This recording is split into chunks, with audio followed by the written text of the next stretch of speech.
Hello friends, आपका अपना channel Gurukul में स्वागत है। हम लोग देख रहे थे झारखंड का परीक्षा योद्धा, जिसमें 2003 से अब तक जेपीएससी एवं जेएसएससी द्वारा आयोजित सभी परीक्षाओं में झारखंड से संबंधित पूछे गए प्रश्नों का विषयवार एवं अध्यायवार व्याख्यात्मक हल है। इसमें व्याख्या के साथ अभी तक जितने भी एग्ज़ाम हुए हैं झारखंड में 2003 से अब तक का सारे एग्ज़ामों का व्याख्या सहित इसमें संकलन किया गया है। और इसमें देखिए सोल्व पेपर किसका किसका है, जेपीएससी का है, जेई का है, पीआरटी का है, जेएसएससी जीएल है, आईआरबी है, कांस्टेबल का है, टीजीटी का है, महिला सुपरवाइज़र का है, पीजीटी का है, लेडी सुपरवाइज़र का है, वीएलडब्ल्यू का है, रेवेन्यू स्टाफ, एसआई और विभिन्न एग्ज़ामों में जितने भी पूछे हैं झारखंड से संबंधित सवाल, उसका सभी प्रश्नों का इसमें संकलित किया गया है।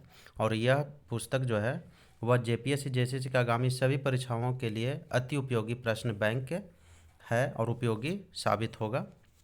तो आज हम लोग देखेंगे झारखंड का भूगोल। इससे पहले हम लोग देख चुके हैं झारखंड का सामान्य परिचय एवं झारखंड का इतिहास। तो चलिए देखते हैं। झारखंड का आज का पहला सवाल होगा झारखंड का भौतिक स्वरूप एवं ऊंचावच से। तो पहला सवाल है, कितने भौगोलिक क्षेत्रों में झारखंड को विभाजित किया गया है? तो झारखंड को 4 भागों में विभाजित किया गया है। 4 भौगोलिक क्षेत्रों में झारखंड को विभाजित किया गया है। वह कौन कौन है? पाट प्रदेश, रांची हजारीबाग का पठार, राजमहल ट्रैप और चाईबासा का मैदान। नेक्स्ट है, झारखंड में सबसे ऊंचा स्थान कौन सा है? तो झारखंड में सबसे ऊंचा स्थान पारसनाथ शिखर है। पारसनाथ जो गिरिडीह जिला में स्थित है। झारखंड का सबसे ऊंचा स्थल गिरिडीह जिला में स्थित पारसनाथ शिखर है। इसकी ऊंचाई समुद्र तल से 1365 मीटर, जो अगर फीट में देखा जाए तो 4478 या 4480 भी ऑप्शन में दिया जाता है एग्जामों में। पारसनाथ पहाड़ी का नामकरण 23वें जैन तीर्थंकर पार्श्वनाथ के नाम पर रखा गया है, जिन्हें यहाँ मोक्ष की प्राप्ति हुई थी। संथाल जनजाति के लोग पारसनाथ पहाड़ी को मरांग बुरु यानी महान पर्वत या सर्वोच्च देवता कहते हैं। यानी यह संथाल जनजाति के लिए भी एक धार्मिक स्थल है। वे बैसाख पूर्णिमा में, कौन? संथाल जनजाति बैसाख पूर्णिमा में पूर्णिमा दिवस पर बैसाख में पूर्णिमा दिवस पर एक शिकार त्यौहार मनाते हैं। नेक्स्ट है, पारसनाथ पहाड़ी की ऊंचाई कितनी है? तो यह फुट में दिया गया है, तो 4480 फुट। पारसनाथ पहाड़ी झारखंड के गिरिडीह जिले में स्थित पहाड़ियों की एक श्रृंखला है। समुद्र तल से पारसनाथ पहाड़ी की ऊंचाई 1365 मीटर या 4478 या 4480 फीट है। यह अवशिष्ट पर्वत का अच्छा उदाहरण है। यानी अवशिष्ट पर्वत कहने का मतलब है रेसिडुअल माउंटेन। नेक्स्ट है, पारसनाथ पहाड़ी की ऊंचाई क्या है? तो 1365 है। नेक्स्ट है, समुद्र तल से पारसनाथ पहाड़ी की ऊंचाई क्या है? तो इसमें कोई भी ऑप्शन सही नहीं दिया गया है। तो पारसनाथ की पहाड़ी कितना है? 1365 मीटर या 4478 या 4480 फुट।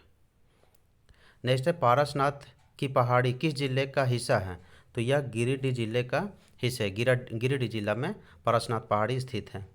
पारसनाथ पहाड़ी गिरिडीह जिले में स्थित है। यह बाह्य पठार या गिरिडीह पठार का हिस्सा है।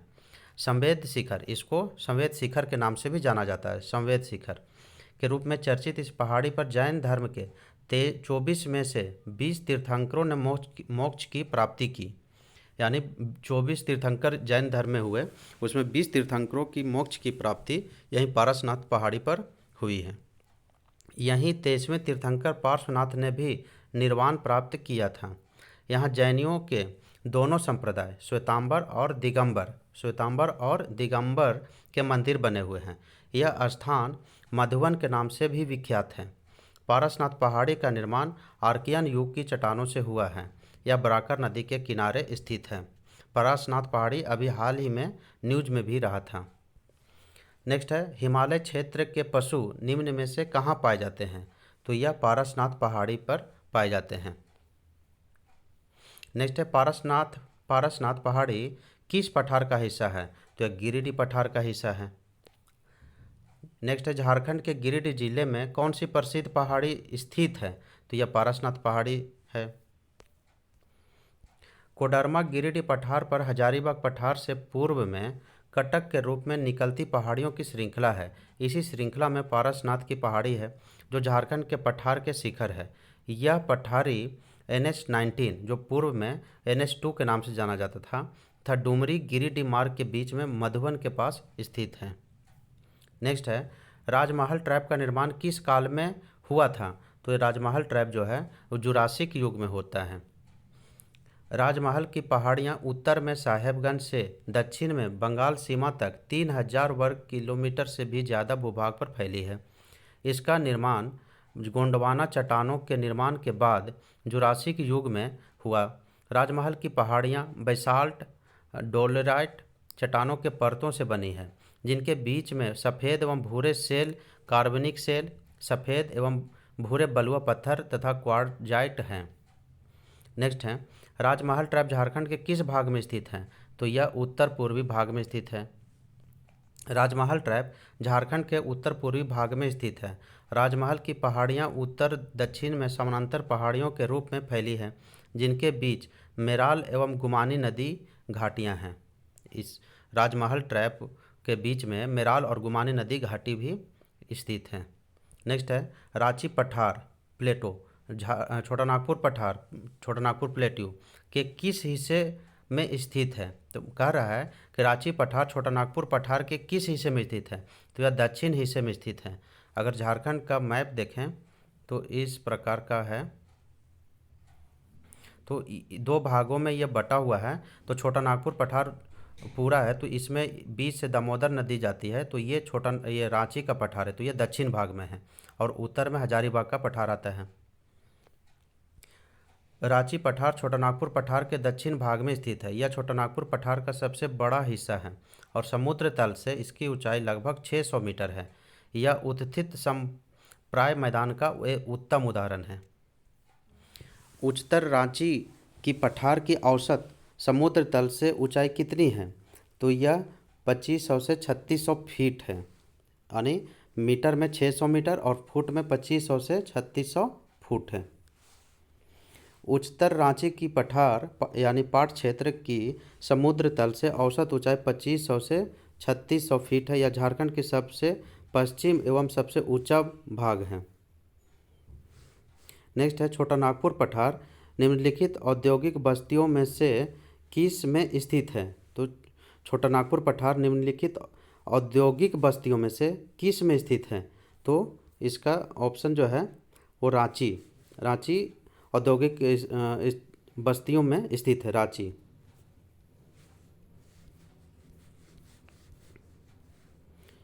नेक्स्ट है, झारखंड राज्य मुख्य तौर पर डैश पर स्थित है। तो यह झारखंड जो है छोटा नागपुर पठार का हिस्सा है।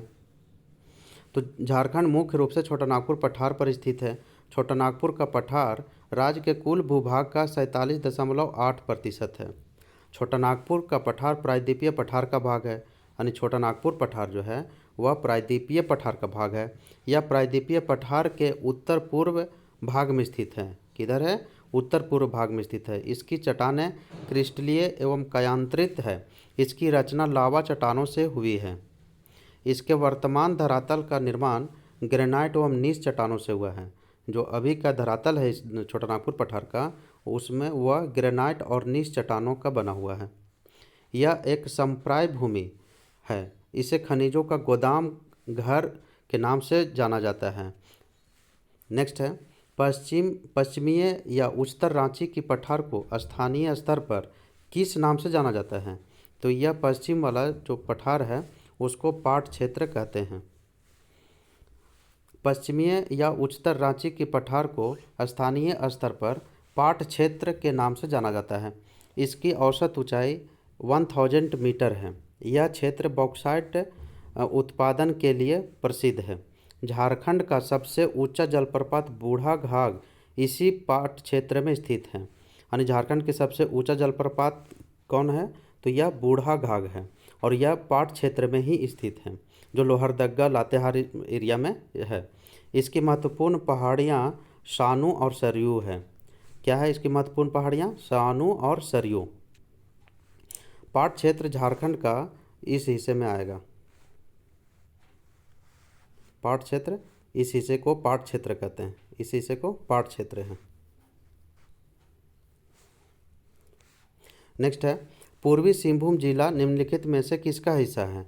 तो पूर्वी सिंहभूम जिला जो है वह छोटानागपुर पठार का हिस्सा है। पूर्वी सिंहभूम जिला छोटानागपुर पठार का हिस्सा है। दलमा की सीमा पश्चिम से पूर्व की ओर फैली हुई है, जो उत्तर की ओर घने जंगल से घिरा हुआ है। नेक्स्ट है, छोटानागपुर का पठार एक महाद्वीपीय पठार है। दामोदर द्रोण निम्नलिखित में से किसके बीच द्रोण बनाता है? तो यह रांची और हजारीबाग का पठार के बीच से दामोदर नदी बहती है। रांची एवं दामोदर के पठार को एक दूसरे से अलग दामोदर बेसिन यानी दामोदर द्रोणी करता है। दामोदर नदी से ही हजारीबाग पठार और रांची पठार को विभाजित करता है। नेक्स्ट है, भौगोलिक दृष्टि से गिरिडीह जिले को मोटे तौर पर दो प्राकृतिक विभाजनों में विभाजित किया जाता है। तो यह किन किन भागों में विभाजित किया जाता है? तो यह केंद्रीय पठार और निचले पठार में विभाजित किया जाता है। केंद्रीय पठार एवं निचली पठार। भौगोलिक दृष्टि से गिरिडीह जिले को मोटे तौर पर दो प्राकृतिक विभाजनों में विभाजित किया जाता है, केंद्रीय पठार एवं निचले पठार। अर्थात घने जंगलों से घिरा गिरिडीह जिला केंद्रीय और निचले पठार पर स्थित है। गिरिडीह का पश्चिम हिस्सा केंद्रीय पठार पर स्थित है। निचले पठार में 1300 फीट की औसत ऊंचाई के साथ सतह को अपनाने वाली सतह भी शामिल है। निचले पठार का उत्तरी भाग मुख्य रूप से टेबल भूमि के लिए जाना जाता है। अब देखते हैं झारखंड की भूगर्भिक संरचना। यहाँ का भूगर्भिक संरचना कैसी है? किन चट्टानों को धात्विक खनिज का भंडार कहा जाता है?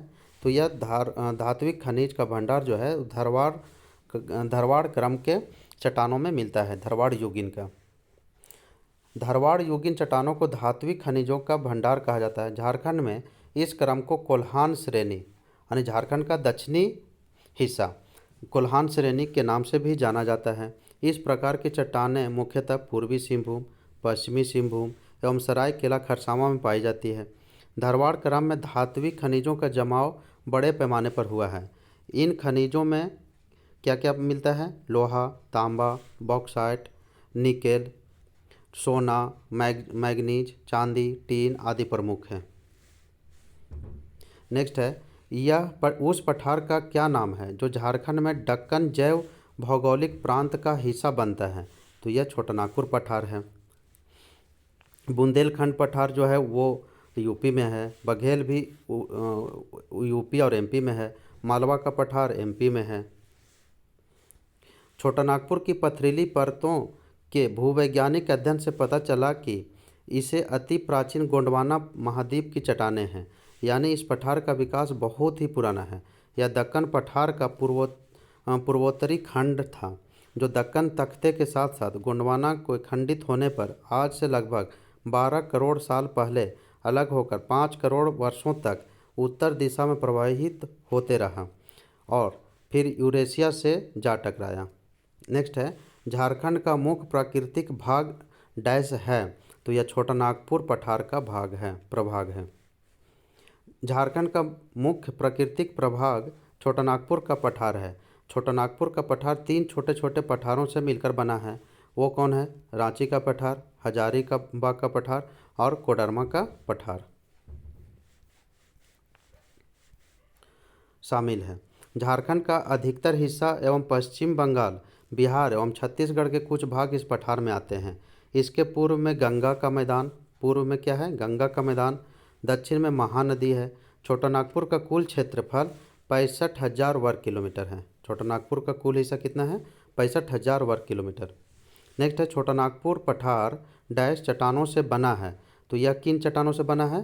तो यह प्री कैम्ब्रियन चट्टानों से बना हुआ है। Pre Cambrian.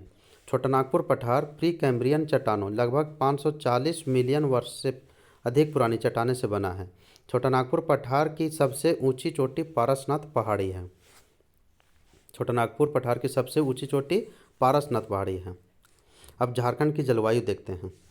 झारखंड में वार्षिक वर्षा अंतराल है, यानी वार्षिक वर्षा कितना होता है, औसत एवरेज वर्षा कितनी है, तो 100 से 200 सेंटीमीटर के मध्य झारखंड में बारिश होती है। झारखंड में वार्षिक वर्षा अंतराल 100 से 200 सेंटीमीटर के मध्य है। झारखंड की जलवायु उष्णकटिबंधीय जलवायु मानसूनी प्रकार है।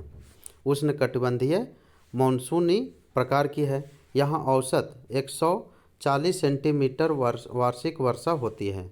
औसत कितनी होती है? 140 सेंटीमीटर वार्षिक वर्षा। अतः यह क्षेत्र मध्यम वर्षा वाला प्रदेश है। नेतरहाट का पठार झारखंड में सर्वाधिक वर्षा, जो नेतरहाट का पठार है जो पाट क्षेत्र में आता है, वहाँ सर्वाधिक वर्षा 180 सेंटीमीटर से अधिक वाला स्थान है, जबकि चाईबासा का मैदानी भाग सबसे कम वर्षा वाला क्षेत्र है। झारखंड का सर्वाधिक वर्षा वाला जिला हजारीबाग है। सर्वाधिक वर्षा वाला जिला कहाँ है? हजारीबाग में। जो अगर जिला पूछे तो हजारीबाग, क्षेत्र पूछे सर्वाधिक तो नेतरहाट, और सबसे कम वर्षा वाला जगह जो है वो चाईबासा का मैदान। नेक्स्ट है, झारखंड में वर्षा किस मानसून से होती है? तो यह पूरी भारत में जो दक्षिण पश्चिमी मानसून से होती है, तो वो वही झारखंड में भी उसी मानसून से बारिश होती है। झारखंड में मुख्यतः दक्षिण पश्चिम मानसून पवनों के द्वारा वर्षा होती है। यह मानसून की दोनों शाखाओं यथा बंगाल की खाड़ी की शाखा तथा अरब सागर की शाखा द्वारा वर्षा होती है, लेकिन बंगाल की खाड़ी की शाखा द्वारा वर्षा अपेक्षाकृत अधिक होती है। बंगाल की खाड़ी की शाखा का जो वर्षा है वो अत्यधिक अधिक होती है उससे। झारखंड के मध्यवर्ती तथा पश्चिमी भाग में बंगाल की खाड़ी की शाखा तथा अरब सागर की शाखा दोनों द्वारा वर्षा होती है, जबकि पूर्वी भाग में मुख्य रूप से बंगाल की खाड़ी की शाखा द्वारा वर्षा होती है। झारखंड में दक्षिण से उत्तर की ओर तथा पूरब से पश्चिम की ओर जाने पर वर्षा की मात्रा में कमी आती है, यानी अगर दक्षिण से उत्तर की ओर जाएंगे तो बारिश कम होगी और पूरब से पश्चिम की ओर जाएंगे तो बारिश कम होगी। साथ ही ऊंचाई वाले स्थानों पर निम्न स्थानों की तुलना में अधिक वर्षा होती है। नेक्स्ट है, मानसून लौटते समय के महीने में झारखंड में वर्षा करता है? तो लौटता मानसून में वर्षा कब होती है? सितंबर नवंबर में। मानसून के लौटने की प्रक्रिया को निवर्तन कहते हैं। 21 जून को सूर्य कर्क रेखा पर लंबवत चमकता है, अर्थात 22 जून से सूर्य विषुवत रेखा की ओर लौटने लगता है। 23 सितंबर को सूर्य की लंबवत किरणें विषुवत रेखा पर पड़ने लगता है। इसके परिणाम स्वरूप पश्चिमोत्तर भारत में गर्मियों के मौसम में स्थापित अंतर उष्णकटिबंधीय अभिसरण ITCZ भी दक्षिण की तरफ खिसकने लगता है। ITCZ के दक्षिणी की तरफ खिसकने के साथ ही मानसून भी दक्षिणी की तरफ खिसकने लगता है। मानसून का निवर्तन यानी लौटता मानसून भारत में 1 सितंबर से प्रारंभ होता है और 15 अक्टूबर आते आते मानसून समस्त भारतीय उपमहाद्वीप से लौट चुका होता है। मानसून लौटते समय सितंबर से नवंबर के महीने में झारखंड में वर्षा कराता है। नेक्स्ट है, झारखंड राज्य किस प्रकार के जलवायु क्षेत्र के अंतर्गत आता है? तो यह उष्णकटिबंधीय जलवायु में झारखंड का क्षेत्र आता है। झारखंड उष्णकटिबंधीय जलवायु क्षेत्र के अंतर्गत आता है। भारत के जलवायु के नक्शे में झारखंड क्षेत्र को अधिक वर्षा और पर्याप्त आर्द्रता का क्षेत्र माना जाता है, यानी यहाँ पर्याप्त आर्द्रता भी है और अधिक वर्षा भी होती है। कर्क रेखा जो महाद्वीपीय भारत को उष्णकटिबंधीय भारत से अलग करती है, झारखंड के उत्तरी भाग से ही गुजरती है। इस प्रकार संपूर्ण पठारी भूभाग उष्णकटिबंधीय क्षेत्र के अंतर्गत आ जाता है, लेकिन उच्च पठारी क्षेत्र होने के कारण यहाँ की जलवायु की स्थिति भिन्न हो जाती है। इसलिए उष्णकटिबंधीय क्षेत्र होते हुए भी यहाँ की जलवायु में पर्याप्त आर्द्रता पाई जाती है।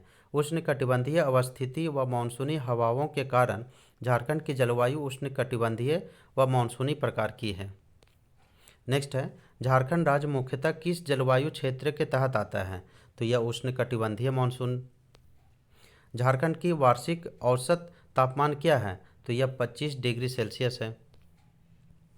झारखंड का औसत वार्षिक तापमान 25 डिग्री सेंटीग्रेड है। पाट प्रदेश का औसत वार्षिक तापमान 23 डिग्री सेंटीग्रेड से भी कम मिलता है। वह सबसे ठंडा वाला एरिया है कौन सा? पाट प्रदेश।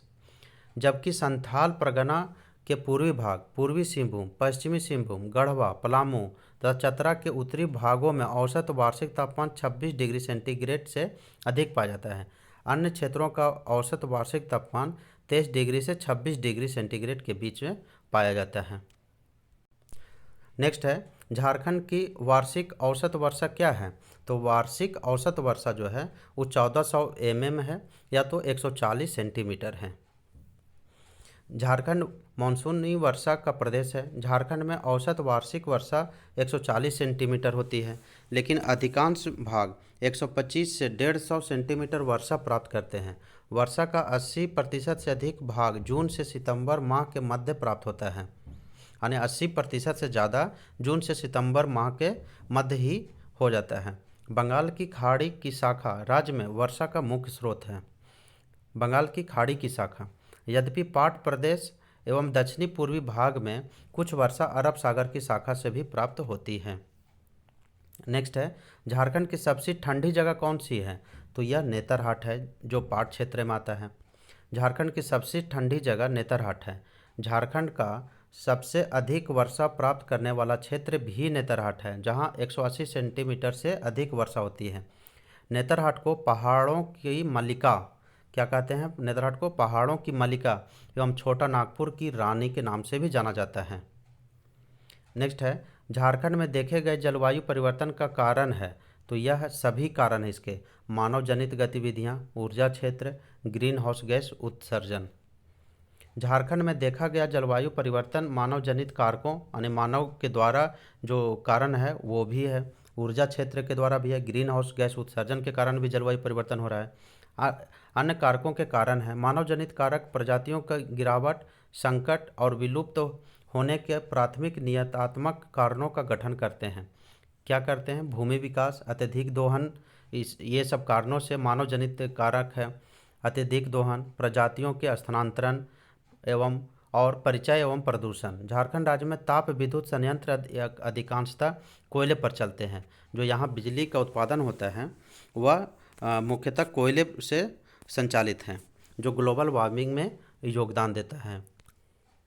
नेक्स्ट है, JAPCC द्वारा जलवायु परिवर्तन पर राष्ट्रीय योजना कब जारी की गई? यानी JAPCC का फुल फॉर्म हुआ Jharkhand action plan on climate change. तो इसकी राष्ट्रीय योजना कब जारी किया गया? तो 30 जून 2008 को।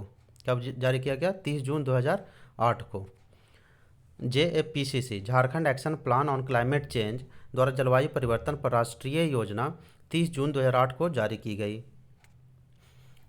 नेक्स्ट है, झारखंड के किस हिस्से में सर्दियों में न्यूनतम तापमान दर्ज किया जाता है? तो यह नेतरहाट पठार है।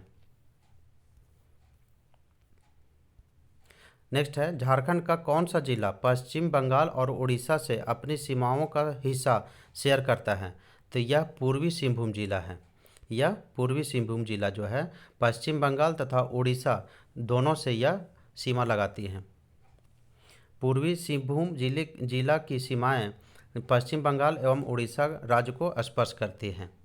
तो वीडियो का लेंथ काफ़ी हो चुका है, तो इस वीडियो को यहीं तक रखते हैं।